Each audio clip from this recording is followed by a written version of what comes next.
हमारा HBL PSL only on Hum news digital platforms YouTube Facebook we are there. आप हमारी episodes देख रहे हैं, एंजॉय भी कर रहे हैं, फीडबैक भी दे रहे हैं।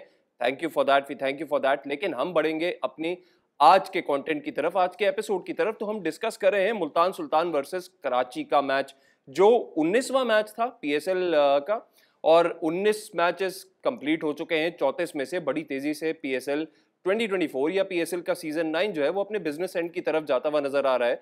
इस मैच पर आज हम बात कर रहे हैं। हमें काफी कुछ नजर आया डिफरेंट होता हुआ, डिफरेंट इन वेज के कराची किंग्स ने उस तरीके से परफॉर्म नहीं किया जो एक्सपेक्टेड था। कराची किंग्स ये मैच हार गया, और मैं कहूंगा कि मुल्तान सुल्तान के लिए विक्ट्री वेल डिजर्व थी। मुल्तान सुल्तान ने टॉस भी जीता, कराची की वहां भी थोड़ी सी लक ना चल पाई, और टॉस जीतने के बाद उन्होंने जो बैटिंग की, जो बॉलिंग की, सब कुछ डिस्कस करेंगे। हमारे साथ मौजूद है मिस्टर तारिक। तारिक भाई, कैसे हैं आप? ठीक ठाक हैं? अल्हम्दुलिल्लाह मैं ठीक हूँ। मैच देखा आपने? जी हाँ, देखा। हाँ, मैं आपसे मैच पे बात करूंगा। डायरेक्टली राइट अवे जाते हैं। मुल्तान सुल्तान ने पहले टॉस जीत लिया। अब टॉस जीतने के बाद सिचुएशन ये थी कि जाहिर है कराची का ट्रैक है, तो उन्होंने कहा जी हम बॉलिंग कर लेते, वो बैटिंग कर लेते हैं। और बैटिंग में तो क्या ही बात है, ओपनिंग पार्टनरशिप ने ही कमाल दिखा दिया। जी बिल्कुल, यहाँ पर आप देखिए उनका कॉन्फिडेंस लेवल कितना हाई है मोहम्मद रिजवान का, कि ज़्यादातर टीम्स जो है वो रन चेस पर जा रही हैं कराची की पिच पर भी। जी। ख़ास तौर पर यहाँ पर हो सकता है कि ड्यू फैक्टर आ जाए बाद में, और पिच जो है वो बेहतर हो जाता है बाद में, और एक टारगेट सामने होता है तो उसको चेस करने में आसानी होती है। आसानी। 2 पॉइंट्स के लिए टीम्स वहाँ पर इस किस्म की स्ट्रेटजी अपनाती है, लेकिन इनके लेवल को आप चेक कीजिए कि ये 2 पॉइंट के लिए नहीं, ये साथ में एक्सपेरिमेंट करने भी गए कि कल को अगर हम टॉस हारते हैं, हमें कोई अंदर डाल देगा, तो हम पहले बैटिंग करके कितने रन बना सकते हैं। क्योंकि आखिर का जो राउंड है वो सारा कराची में है, तो आप देखिए इनका विजन देखिए, और इनका फ्रेम ऑफ माइंड देखिए, इनकी अप्रोच चेक कीजिए, इनकी as a captain, as a leader के। और दूसरा, उनके पास क्यों ना हो, उनके पास परफॉर्मर्स इतने उन्होंने खुद बना लिए हैं। यंगस्टर्स को मौका दे रहे हैं, वो भी परफॉर्म कर रहे हैं। सीनियर प्लेयर्स हैं, वो भी कर रहे हैं, खुद भी कर रहे हैं आज जिस तरह की पार्टनरशिप की। और मैं समझता हूँ कि love to watch his strategies, his game plans, और जिस तरह से ये टीम को लेके चल रहा है, तो बहुत डिफरेंस था कराची की प्लानिंग, जो कि हमें कहीं नज़र नहीं आई। और दूसरी तरफ जो है वो बिल्कुल मास्टर प्लान्स जो है तो मौजूद थे। तारिक भाई, player of the tournament Mohammad Rizwan हो जाएगा? होना चाहिए बिल्कुल। मेरे ख्याल में तो इनसे बेहतर अच्छा, क्रिकेट ये कोई मैं नहीं खेल रहा। इसलिए बात कर रहा हूँ क्योंकि अगर हम आज के स्कोर कार्ड पे नजर डालें, जो मैच हुआ मुल्तान सुल्तान और कराची किंग्स का जो मैच हुआ उस पे नजर डालें, तो मोहम्मद रिजवान इनिशियली ओपन पे आए। ओपन पे आके 58 रन्स किए इन्होंने सिर्फ 44 बॉलों पे। फिर उनका साथ दिया रजा हेंड्रिक्स ने, छोटा साथ था लेकिन अच्छा स्कोर किया, 13 रन्स किए 18 बॉलों पे। उसके बाद आए उस्मान खान, जिस पे मैं तारिक भाई से भी डिटेल में बात करूंगा। Usman Khan 106 runs, century complete हुई। लाहौर के साथ जो पिछला मैच था उसमें 96 पर आउट हो गए थे, लेकिन इस दफा उनकी सेंचुरी कंप्लीट हुई। मैन ऑफ द मैच का टाइटल भी लेके गए वो, और वो नॉट आउट रहे। 106 runs on 59 balls, what a century, what a player to watch. Tariq भाई, Usman Khan back belonging to Pakistan, playing from UAE, कुछ समझ नहीं आ रहा।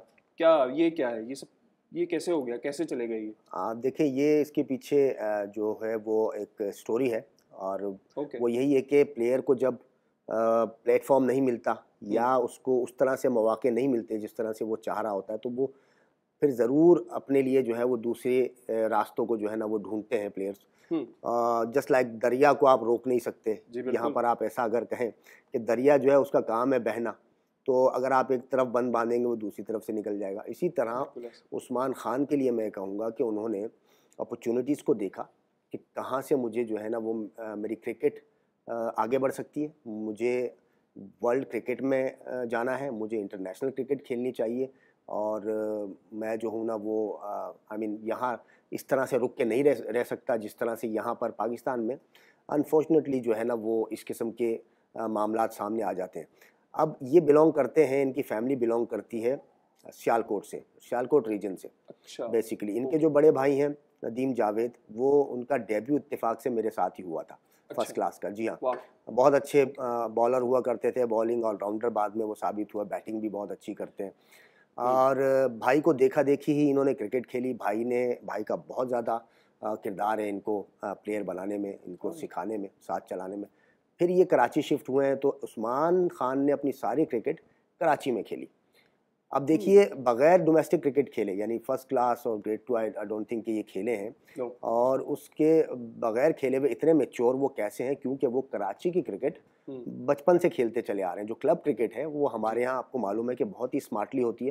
क्लब क्रिकेट हुआ करती थी, जो कि पिछले 5 साल से हम बदकिस्मती से मिस कर रहे हैं। हमारी क्लब क्रिकेट रुकी हुई है, पूरे पाकिस्तान में ही रुकी हुई है, लेकिन कराची में स्पेशली क्लब क्रिकेट हो नहीं रही उस तरह से जिस तरह हुआ करती थी। तो क्लब क्रिकेट खेलते रहे, उसके साथ साथ जो रमज़ान क्रिकेट आती थी उसमें मुख्तलिफ टीम्स से खेलते रहे, अपनी परफॉर्मेंसेज से ऊपर आते रहे। डिस्ट्रिक्ट लेवल पर खेले हैं, डिस्ट्रिक्ट लेवल पर परफॉर्मेंसेज हैं इनकी। उसके बाद रमज़ान क्रिकेट में ये प्रमोट होकर उमर एसोसिएट से खेलते रहे हैं, वहाँ इनकी आउटस्टैंडिंग परफॉर्मेंसेज होती थी। बहुत पहले इनको पिक कर लेना चाहिए था PSL में, देर से इनको पिक किया कोयटा ग्लेडिएटर्स ने, लेकिन देर आए दुरुस्त आए। लेकिन उसके बाद इनको मैचेस ना मिले पूरे सीज़न, आखिरी मैच सीज़न का मिला और उन्होंने 80 रन की आई थिंक इनिंग खेली। और इस तरह के जब हालात चल रहे थे इनके, तो उसी दौरान ये कंफ्यूज थे और इनको कहीं अपॉर्चुनिटी थी, ऑफ़र थी UAE की क्रिकेट से, तो वहाँ इन्होंने ये डिसाइड किया कि क्यों ना मैं वहाँ से जो है ना अपनी क्रिकेट को आगे लेकर जाऊँ। और उसी दौरान जो है ये आई थिंक ये श्योर नहीं थे कि यहाँ पाकिस्तान में मेरे साथ क्या होगा क्या नहीं होगा। उसके बाद भी PSL खेलने के बाद भी इनका फर्स्ट क्लास डेब्यू और इस तरह से डोमेस्टिक वनडे में इनको मौका नहीं मिला था, तो जिसकी बिना पर इन्होंने वो डिसीजन लिया। बहरहाल हम है तो हमारे ही, चाहे कहीं भी चले जाएँ, कहीं से भी खेलें, तो हम अप्रिशिएट करते हैं उनकी परफॉर्मेंसेस को, उनकी एफर्ट्स को। लेकिन हमारे यहाँ अलमिया यही है कि प्लेयर्स जो हैं वो ये एक नाम नहीं है, एक मिसाल नहीं है, बहुत सारी मिसालें हैं। बहुत सारे प्लेयर्स रिसेंट पास्ट में जो है ना अमेरिका चले गए हैं, और भी मज़ीद लोग जा रहे हैं, और दूसरे ममालिक से खेल के दुनिया में नाम बनाया प्लेयर्स ने। तो ये चीज़ें तो चलती आ रही हैं, और होप सो के इन फ्यूचर वो आई चाहिए कि जो प्लेयर को पहली नज़र में ही पहचान लें, ग्रैब कर सके, उन्हें जाने ना दे कि यार ये फ्यूचर है, ये बहुत ब्रिलियंट प्लेयर है, इस पर काम होना चाहिए। तो इस चीज़ का आई थिंक कि थोड़ा सा फुकदान है। लेकिन ये बड़ी अजीब सी सिचुएशन है कि कितना बड़ा प्लेयर जो कि एक स्टार परफॉर्मर है, PSL के हर मैच में परफॉर्म कर रहा है, हमने उसको खो दिया। यार ये मुझे समझ नहीं आ रहा PCB की अप्रोच कहाँ है, या जो जो जिसकी भी ये काम है उसकी अप्रोच कहाँ है, क्यों हम लूज कर रहे हैं स्टार्स को, वो भी इतने बड़े स्टार्स जो कि आगे T20 में, अगर ये T20 टीम में पाकिस्तान का हिस्सा हो, लेट्स सपोज, मैं तो अभी भी दुआ करता हूँ एज अ क्रिकेट फैन कि किसी तरह से ये वापस आ जाएं, इनको वापस ले लिया जाए और पाकिस्तान टीम में खेले, तो कितना बड़ा एक बैकबोन मिलेगा। चाहे इनको आप मिडिल ऑर्डर में डाल दें या ओपनिंग में डाल दें या वन डाउन भी अगर प्लेस कर लें, तो मेरे ख्याल से ये बड़े कारगर साबित हो सकते हैं। वैसे बहुत अच्छा क्वेश्चन किया आपने। इसी बहाने जो है ना इनकी क्लास थोड़ी सी डिफाइन हो जाएगी। मैंने इन्हें हर नंबर पे परफॉर्म करते देखा है। मैंने इनको, क्योंकि इनका पूरा करियर मेरे सामने, कराची में खेलते हुए ये ग्रूम हुए मेरे सामने। ये नंबर 6 पे भी परफॉर्म करते थे, ये नंबर 4 पे भी बहुत अच्छा खेलते थे, ओपन करा दी जाए तो भी अच्छा खेलते थे। यानी वो प्योर परफॉर्मर थे, और बैटिंग को जो है ना चाहने वाले, बैटिंग से मोहब्बत करने वाले, वो तमाम शॉटें खेलनी, रन्स बनाने, रनिंग बिटवीन द विकेट अच्छी करनी। आप उसका जो है ना, आप नज़र आ रहा है आपको कि चाहे आप उनसे ओपन करा लें, चाहे आप वन डाउन भेज दें, उन्हें फ़र्क नहीं पड़ता। वो आते हैं, वो अपनी क्रिकेट खेलते हैं, वो प्लान करते हैं, इनिंग को बिल्ड करते हैं। 50 के बाद तो फिर वो जो एक्सेलरेट करते हैं, तो वो आपके सामने बिल्कुल वर्ल्ड क्लास अंदाज में खेल रहे हैं। तो होप्स हो, जैसा कि आपने कहा, लेकिन हमारे यहाँ अगर ये चीज़ पहले से ही सोची जाती तो इसकी नौबत ही ना आती कि अब गैरों की तरह उन्हें बुलाना पड़ेगा। वो जो अपने थे वो आज अपने ही नहीं रहे। तो देखें क्या होता है। तारिक भाई, एक बात मेरे जहन में आ रही है, डोमेस्टिक क्रिकेट इन्होंने खेला नहीं, फिर ये UAE चले गए, तो इनकी ट्रेनिंग किस तरह से होती रही? नेचुरल टैलेंट है, ट्रेनिंग करते होंगे, ये UAE में ट्रेन हो रहे थे, या इन्होंने अपने ऊपर फिर मेहनत की, खुद से मेहनत की, कोई मेंटर मिले इन्हें, क्या हुआ? क्योंकि पाकिस्तान की तरफ से तो सपोर्ट नहीं मिली, तभी ये इन्होंने फैसला किया मैं UAE चला जाता हूँ। So what's the story behind that? देखें, वो एक एज अ प्लेयर जो है ना मैच्योर तो हो चुके थे, जैसा हमने कहा कि बगैर फर्स्ट क्लास क्रिकेट खेले इतनी क्रिकेट खेल गए थे कि वो मैच का जो सेंस होता है, गेम सेंस क्रिकेट का, वो उनको आ गया हुआ था। एज अ बैटर किस तरह से कब रन्स बनाने हैं, किस बॉलर को कहाँ खेलना है, ये स्मार्टनेस वो सारी सीख चुके थे। आप पूरी हिस्ट्री उठाकर देख लें पाकिस्तान क्रिकेट की, जो स्मार्ट बैटर्स आए हैं वो कराची से ही आए। तो कराची की क्रिकेट जो है वो सराउंडिंग में जो सीनियर्स होते हैं या जो क्लब क्रिकेट चल रही होती है, तो वो सीनियर्स जो ट्रांसफ़र करते हैं अपने जूनियर्स में, वो स्मार्टनेस ही होती है। और चूंकि यहाँ पर हर तरह की बॉलिंग खेलने को मिलती है, ख़ास तौर पर नए बॉल से स्पिनर्स भी खेलने को मिल जाते हैं, उन पर भी रन्स निकालने होते हैं। तो आप देखिए अगर स्पिनर्स भी लगते हैं तो उस्मान खान को रन बनाने में दुश्वारी नहीं होती, फास्ट बॉलर्स लगते हैं तो भी उन्हें दुश्वारी नहीं होती। तो ट्रेनिंग उनकी पहले से ही हो गई थी, ग्रूम वो हो गए थे, तैयार वो हो गए थे, लेकिन जैसा कि हमने कहा कि उन्हें वो प्लेटफॉर्म नहीं मिल रहा था, उन्हें मौका नहीं मिल रहा था। गो के पीएसएल मिल गया, लेकिन उसमें भी सीज़न में एक मैच मिलना, उसके बाद कुछ पता नहीं नेक्स्ट सीज़न लेंगे नहीं लेंगे। तो वो अनसर्टनिटी के माहौल से निकलने की खातिर उन्होंने अपना करियर का फैसला किया आई थिंक, और इसी तरह प्लेयर को हक है जी हाँ, उनका हक है, जिसके पास टैलेंट है वो कुछ एक्सप्लोर करना चाह रहा है तो एक्सप्लोरिंग का हक तो सबको है। और अगर आप मौका नहीं देंगे तो जैसे कि तारिक भाई ने भी कहा कि दरिया का पानी है, बहते वो कहीं से तो निकलेगा वो। हाउएवर आपने बात की कराची की ओवरऑल क्रिकेट की, तो कराची की बॉलिंग की भी बात कर लेते हैं, कराची किंग्स की बॉलिंग की बात कर लेते हैं। आज जो सिलसिला रहा कराची किंग्स का बॉलिंग का, तो फिगर्स हमें जो बताते हैं और मैच हमने देखा, बड़ी ही डिस्ट्रक्शन है जो मुल्तान सुल्तान ने की है कराची के बॉलर्स के साथ। मीर हमजा की बात कर लें तो 4 ओवर में 43 रन दिए, कोई विकेटलेस रहे। मजहर रब्बानी की बात कर लें तो इन्होंने शुरू में आके विकेट ले ली थी एक, और उसके बाद इन्होंने 32 रन दिए 4 ओवर में, 2 विकेटें हासिल की। सबसे इकोनॉमिकल बॉलर रहे हैं ये, 8 की इकोनॉमी से इन्होंने बॉलिंग की है। सोचें आपकी बॉलिंग का जो इकोनॉमी रेट है वो ऐसा है कि आपका 8 की इकोनॉमी वाला बॉलर सबसे अच्छी इकोनॉमी दे रहा है। मोहम्मद नवाज की बात करें, 37 रन दिए, कोई विकेटलेस रहे बिल्कुल।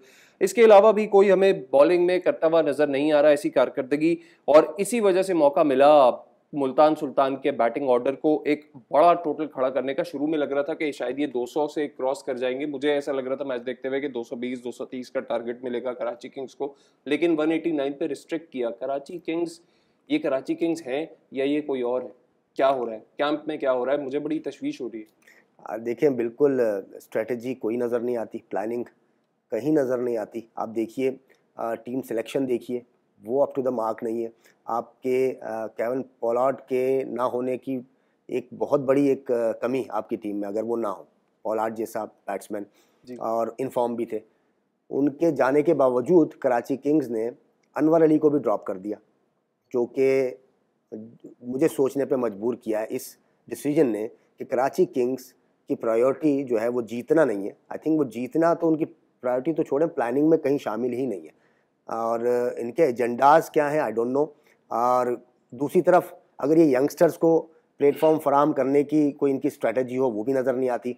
आप देखिए बॉलिंग की आपने बात की, नवाज आज दूसरा मैच हो गया और स्पिनिंग ट्रैक पे, कराची के ट्रैक पे वो अपना कोटा पूरा नहीं कर सके। ये बहुत बड़ा क्वेश्चन मार्क है नवाज की बॉलिंग पे और शान मसूद की कैप्टनसी पे और कराची किंग्स फ्रेंचाइज के ऊपर।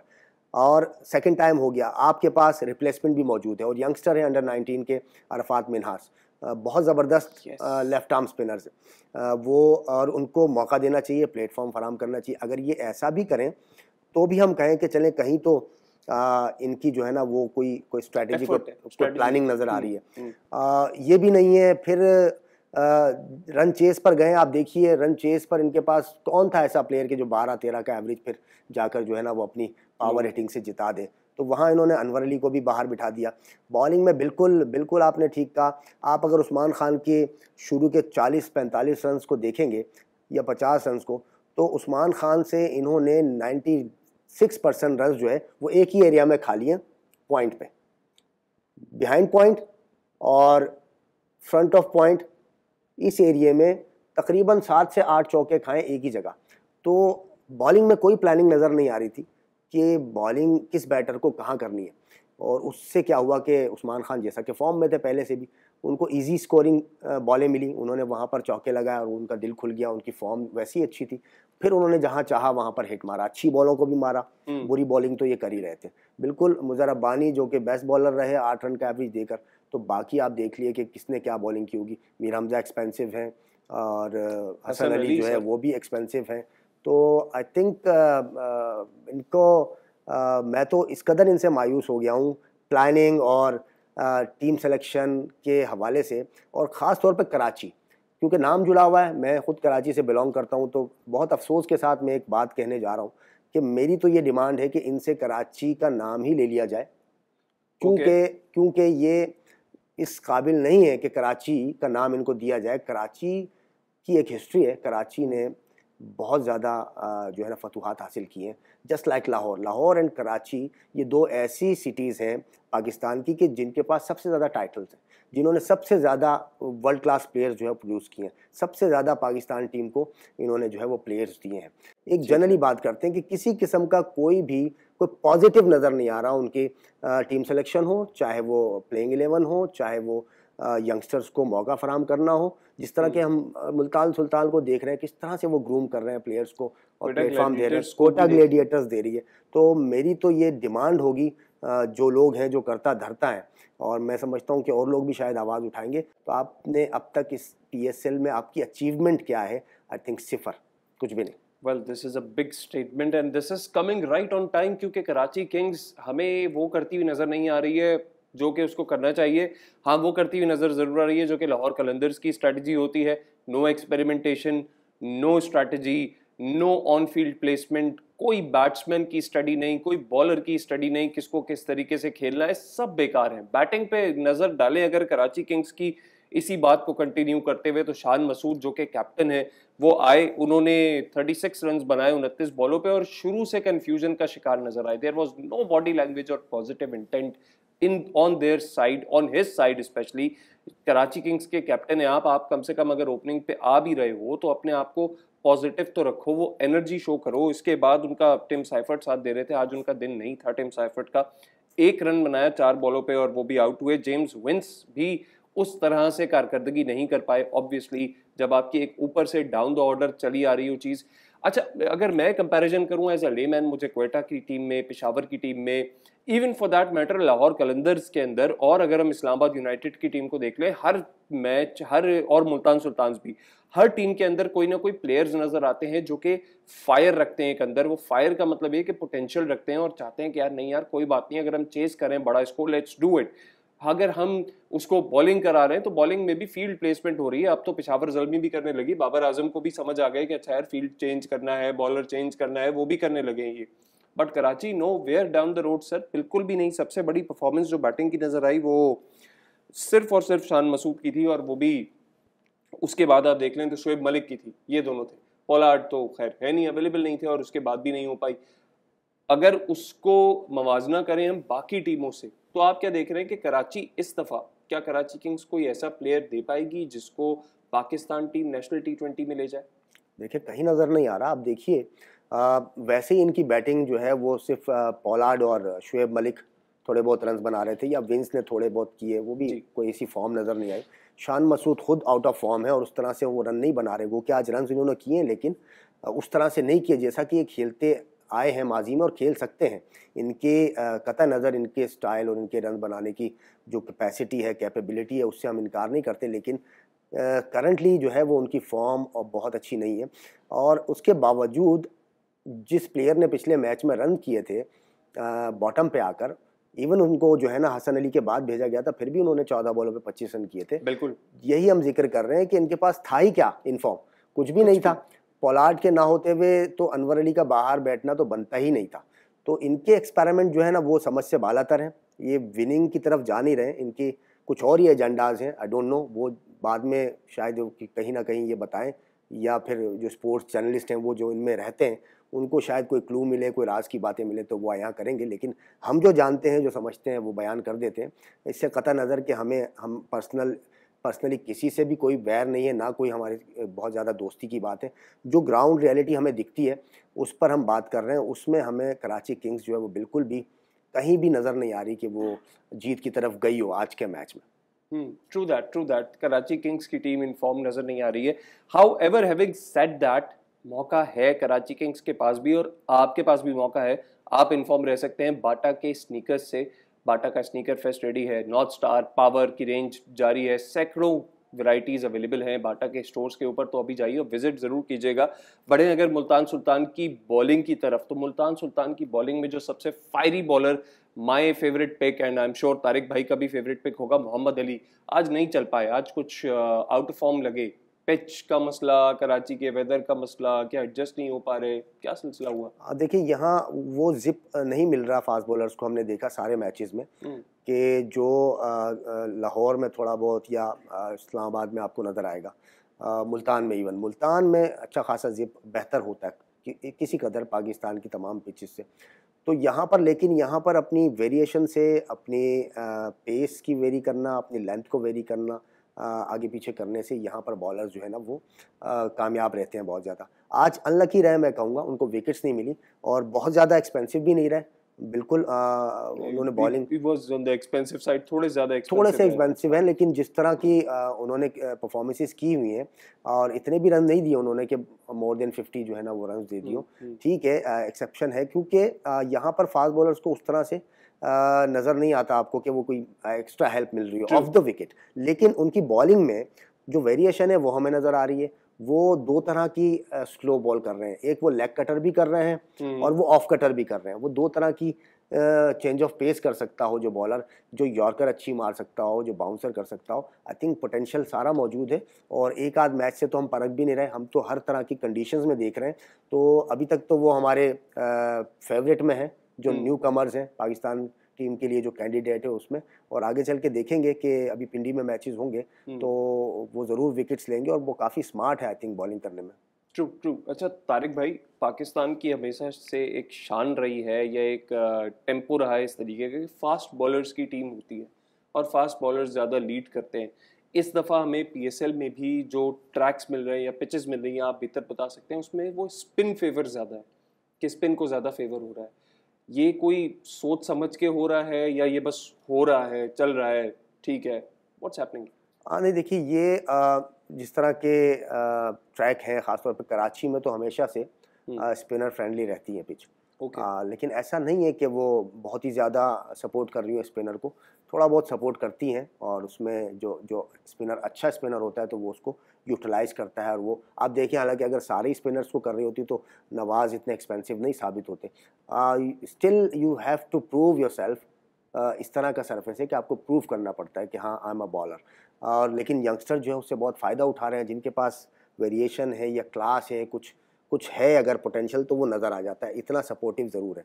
हाँ, लाहौर की पिच थोड़ा सा स्लोअर साइड पे ज़रूर होती है हमेशा से, लेकिन स्पिनर फ्रेंडली नहीं है, ना ही रही है। हम देख रहे हैं कि स्पिनर्स को रन्स पड़े हैं, वहाँ पड़ते हैं।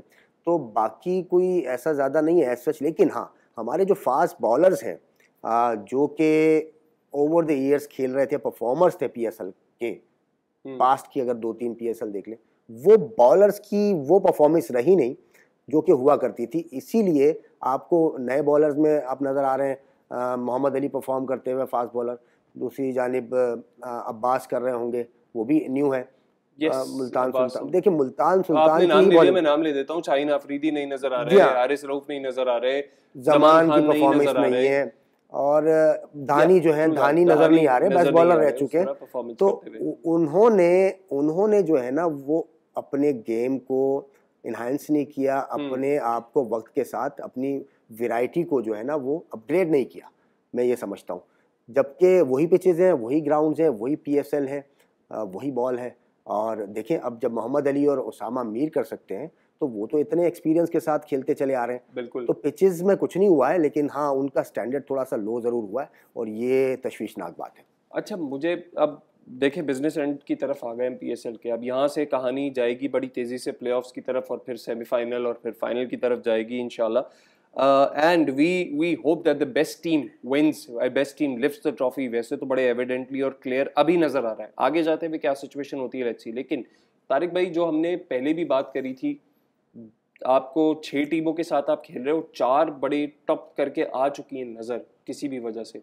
अब 2 जो है वो एविडेंट है यार, कराची और लाहौर नहीं जा रहे, ये 4 के बीच में जी प्लेऑफ हो जाएगा। इंटरेस्ट ही खत्म हो जाता है। मैं क्राउड के हवाले से बात कर रहा हूँ या ऑडियंस के हवाले से, टीम्स की ज़रूरत है, मजीद ज़रूरत है टीम्स की, इसी को देखते हुए कि यार कोई टीम ऐसी हो सकती है, मे बी 7th टीम या 8th टीम, कोई फैसलाबाद की टीम या कोई हैदराबाद की टीम, जैसे कि आपने कहा अभी, तो शायद गेम चेंज हो जाए कुछ, आप प्लेऑफ तक ना डिसाइड कर पाओ कि यार कौन सी टीम ऊपर कौन सी टीम नीचे, क्योंकि टैलेंट तो है मेरे ख्याल से पाकिस्तान में, बिल्कुल टीम्स बन सकती हैं। 6 में से 4 टीमें बहुत ही ऑब्वियस हो जाता है, आसान हो जाता है। तो 4 टीम्स की परफॉर्मेंस आपके सामने आ जाती है। जैसा कि मिड ऑफ द टूर्नामेंट हम कह रहे हैं कि ये 2 टीम्स जो है ना ये तो डाउन है, उनकी परफॉर्मेंस भी ऐसी है, उनकी टीम सिलेक्शन भी ऐसी है, और कुछ बदकिस्मती से फिर जाहिर है जब आपके प्लान्स, आपके एक्शंस जो है ना वो अप टू द मार्क नहीं होते हैं, तो आपका लक भी जो है वो आपके अगेंस्ट चला जाता है। आप देखते हैं कि इंजरीज आ गई, प्लेयर्स के साथ फूड पॉइजनिंग का इशू आ गया, प्लेयर्स इंजर्ड हो गए इन दोनों टीमों की अगर मैं बात करूं कंबाइंडली। तो टीम्स होनी चाहिए, बिल्कुल होनी चाहिए। जैसा कि हमने पहले कहा, सियालकोट की टीम सबसे पहले होनी चाहिए, क्योंकि सियालकोट ने T20 क्रिकेट में पाकिस्तान में रिकॉर्ड्स बनाए हैं, उनकी टीम होनी चाहिए। और कोई टीम होनी चाहिए तो दूसरे नंबर पर फैसलाबाद होनी चाहिए, वहाँ से प्लेयर्स आए हैं, पाकिस्तान को प्रेजेंट किया है, रिप्रेजेंट किया है। और PSL में भी बहुत सारे प्लेयर्स हैं, कैप्टन रहे हैं। देखिए मिसबा, हफीज़, इनका ताल्लुक यही फैसलाबाद रीजन से ही है, और आसिफ अली ये वहाँ से आए हैं, बहुत सारे प्लेयर और भी आए हैं। तो 2 टीम्स और जो है वो इमीडिएटली बढ़ानी चाहिए नेक्स्ट सीज़न के लिए PSL में। हम पहले भी इस पर बात कर चुके हैं, ताकि वो इंटरेस्ट लेवल भी बढ़े लोगों का, और क्राउड जो है ना वो आएगा, मोर सिटीज़ जो है वो इंडक्ट होंगी, तो क्राउड का जो है ना वो इंटरेस्ट जो है बढ़ेगा। इस तरह फिर मिड ऑफ द टूर्नामेंट हम बैठ के ये नहीं कहेंगे कि यार ये 4 टीमें तो बाहर हो गई, नहीं 4 नहीं, 2 टीमें तो आ सकती हैं बॉटम पे, लेकिन 4 नहीं आ सकती। ऐसा ही है। Coming to Multan Sultan batting middle order, Iftikhar Ahmed didn't fire today. पहले भी हमने देखा है कि वो आते हैं, किसी मैच में चल गए, किसी मैच में नहीं चल गए। मुझे ऐसा लग रहा है कि पाकिस्तान टीम में होंगे, नेशनल T20 वर्ल्ड कप होगा उसका पार्ट होंगे। आपको लग रहा है ऐसा? बिल्कुल होना चाहिए। और आज चूँकि वो 3 ओवर ही, ढाई 3 ओवर्स रह गए थे तब वो आए थे, और कोशिश की उन्होंने, हिट मारी, पहली हिट जो है वो बाउंड्री पे कैच हो गए। और जितने वो महदूद वक्त के लिए आए थे उसमें उनको पहली हिट जो है वो उनकी लगना ज़रूरी थी। मैं तो ये कह रहा हूँ कि आप मिडिल ऑर्डर बैट्समैन हो, sorry to cut you off, लेकिन आप मिडिल ऑर्डर बैट्समैन हो, आपको इतना अच्छा बिल्कुल सेट होके मिल गया मामला, तो अब तो आपको कॉन्फिडेंस के साथ आना चाहिए था। हाँ नहीं, कॉन्फिडेंस तो था, वो बिल्कुल मौजूद था, लेकिन सेटल होने का टाइम नहीं था। T20 क्रिकेट में एक हिट लगना ज़रूरी होती है, जैसा कि मैं बात कर रहा था कि पहली हिट अगर उनकी लग जाए, मिडिल हो जाए, तो वो ऑन अ डे उनको वो कॉन्फिडेंस आ जाता है। और बॉल को उन्होंने बाहर फेंका तो वो उनको एलिवेशन जो उन्होंने लगाई और जो टाइमिंग थी उसका पता चल जाता है उस वक्त सडनली कि इस वक्त किस अंदाजे से मैंने, कितनी टाइमिंग से मैंने बैट चलाया है और बॉल जो है बल्ले पे लगा, तो उसके बाद हिटें मारना मज़ीद आसान हो जाता है। क्योंकि टाइम सेटल होने का नहीं था, टीम के लिए स्कोर करना था और आउट हो गए जल्दी। लेकिन as a middle order batter अगर उनकी बैटिंग 12 ओवर के बाद आ जाए, 12-13 ओवर के बाद, तो फिर वो वहाँ पर वो टेस्टिफाई होंगे कि आया अब इनकी मैच्योरिटी कहाँ है और कितनी है, और इस वक्त सिचुएशन की डिमांड क्या है, रिक्वायरमेंट्स क्या है, हाँ उसके मुताबिक ये खेल रहे हैं कि नहीं। लेकिन खुशकिस्मती से मुल्तान सुल्तान की जो 1 डाउन पोजीशन की जो पार्टनरशिप लग रही है वो इस कदर शानदार लग रही है पूरे टूर्नामेंट में कि इनकी बैटिंग जो वो आखिरी 2-3-4 ओवर्स में रही है। वो के एक मरतबा रन चेज में भी आ गए थे अगेंस्ट लाहौर कलंदर, और इसी तरह आए थे 4-5 ओवर पहले, और लेकिन क्या ही फिनिश करके गए थे, बिल्कुल फिनिश करके गए थे। तो बिल्कुल ये हमारी नज़र में तो ये वर्ल्ड कप के स्क्वाड में लाजमी होने चाहिए। इस PSL में ना सही, अगले PSL में सही, कराची किंग्स का कैप्टन कौन देख रहे हैं आप? हाँ देखिए, अभी शान मसूद का नाम नहीं लीजिएगा प्लीज। कराची किंग्स का अनप्रेडिक्टेबल है, हम कुछ भी नहीं कह सकते। जिस तरह की स्ट्रेटजी है उनकी, पहले भी वो फ्लॉप रहे हैं, लेकिन उन्होंने मैनेजमेंट में कुछ चेंजिंग नहीं की कोई ख़ास, और वही लोग रहे हैं सराउंडिंग में। और अब शान मसूद हैं, आई थिंक पहली मरतबा है, और आई डोंट थिंक, मुझे कोई ऐसा चेहरा नज़र ही नहीं आ रहा कि जो कैप्टनसी के लायक हो। आई मीन कोई किसी की कोई मुस्तकिल जगह ही नहीं है। आप देखिए ना, शान मसूद खेल रहे हैं और सराउंडिंग में कौन खेल रहे हैं? क्या आप नियाजी को कैप्टन बनाएंगे नेक्स्ट ईयर? हो नहीं सकता, जूनियर है। और उसके अलावा आप मीर हमजा को बनाएंगे, वो भी समझ में नहीं आता। Hasan Ali non serious character. तो अब जो प्लेयर्स हैं जो कि कुछ कर सकते हैं वो बाहर बैठे हुए हैं, जिसमें अनवर अली है, उनमें पोटेंशियल मौजूद है, वो कैप्टन अच्छे हो सकते हैं। लेकिन सिर्फ कैप्टन ही को ब्लेम नहीं देना चाहिए। आई थिंक पूरी की पूरी मैनेजमेंट जिम्मेदार है। तो कैप्टन का फॉल्ट नहीं है अगर ये फ्लॉप हो रहे हैं और कामयाब नहीं हो रहे हैं। पूरी मैनेजमेंट जो है वो इसकी ज़िम्मेदार है, और इसी वजह से सिर्फ कैप्टन चेंज करने से कुछ नहीं होगा। या तो मैनेजमेंट चेंज की जाए या फिर इनसे कराची का नाम वापस ले लिया जाए, प्लेयर्स भी चेंज किए जाए, तो कराची का नाम ही वापस ले लिया जाए। That says enough.